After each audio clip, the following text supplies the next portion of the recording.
The Taconic mountain range takes its name from a Lenape word meaning in the trees, and its great forests have beckoned settlers and visitors for millennia. From the Mohican, Lenape, Haudenosaunee, and other first peoples of the region to the Dutch, German, and English colonists of the 17th century, on up to the area's current residents and thousands of annual visitors. However, most of the trees seen today are less than a century old.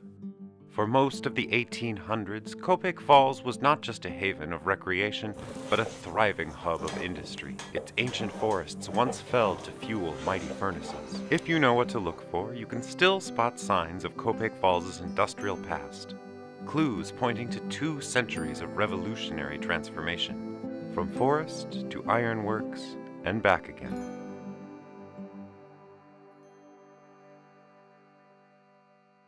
The production of iron in the region began in the mid-1700s at the Ancram Iron Works, 9 miles southeast of Copake Falls. The oldest ironworks in New York, these mills were one of many local industries that helped transform the mid-Atlantic region into the industrial center of the new nation. After a century of operation, these early works were outdated, and manager Lemuel Pomeroy II picked Copake Falls as the site to build a new, larger facility. The location had everything that was needed: raw iron ore, a source of power, and plentiful fuel. All 3 were necessary to produce iron, which is not naturally found in its pure form. Raw iron ore resembles a rusty rock more than anything recognizably metal. To extract metal, the ore has to be smelted. Raw ore, charcoal, and limestone were placed in a massive, superheated blast furnace. After a process of chemical transformation and separation, streams of molten iron were drained from the furnace. The Copake Iron Works opened shop in 1845. The ore was mined on site in a large pit. The surrounding forests were felled to make charcoal. Dams and mill wheels on the Bashbish Creek provided water power for the machinery. One last advantage the location had was a railroad line scheduled to be built nearby, in no small part thanks to lobbying from owner Lemuel Pomeroy. When the line was finally completed in 1852, the company had even quicker access to markets. For labor, the owners drew upon many people who came from outside New York State, including colliers, skilled charcoal makers from France, ironmasters from Massachusetts and Connecticut, and miners and other laborers coming from Ireland. The Copake Iron Works opened at a time when every day over 500 Irish immigrants arrived in the United States, refugees from the Great Famine. For many immigrants, industrial towns were an attractive alternative to the teeming slums and discrimination found in the bigger cities. By 1880, nearly half of the residents in Copake Falls were of Irish descent. Copake Falls was run as a company town. Housing, schools, a store, and other facilities were built by the company. Most employees were not paid in regular money, but rather in company scrip, a kind of company-issued money that could only be used at a company store or to pay rent for housing. This helped owners maintain tight control over their workers. At first, the ironworks produced only heavy bars that needed to be melted and cast into useful items at a foundry. By the 1870s, the ironworks were also producing plows and railroad car wheels, 2 important items in the westward expansion of farmers and transportation that was reshaping North America.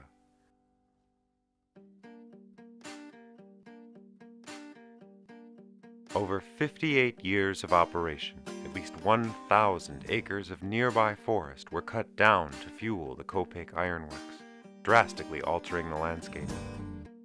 Rains began eroding the treeless shores and mountain slopes that the furnace was built upon. Eventually, Bashbish Brook threatened to wash the entire ironworks away, halted only by massive levees of slag built along the shores. With the surrounding forests gone, the Copake Ironworks had to bring in charcoal from Vermont. Timber was not the only resource that proved finite. By the 1880s, the local iron ore was exhausted. In addition to dwindling resources, the Copake Ironworks also struggled in a changing market.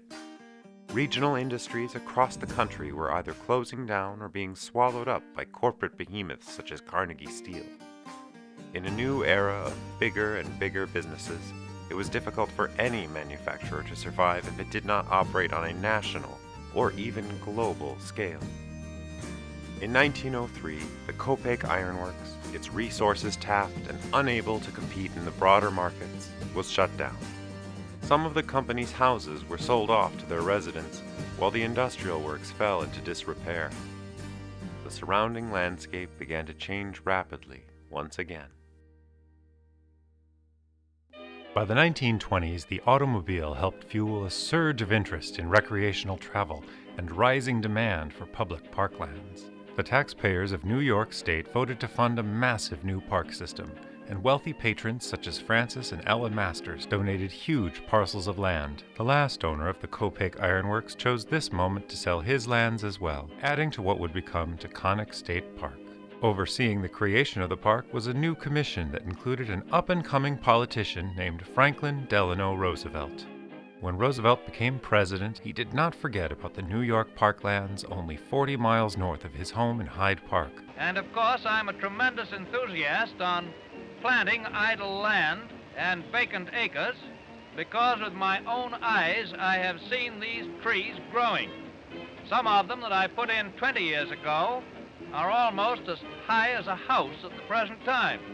The Civilian Conservation Corps, one of Roosevelt's signature relief programs, transformed the former ironworks lands into a public park by planting trees, repurposing buildings, and adapting the flooded mine pit into a swimming area that the public continues to use to this day.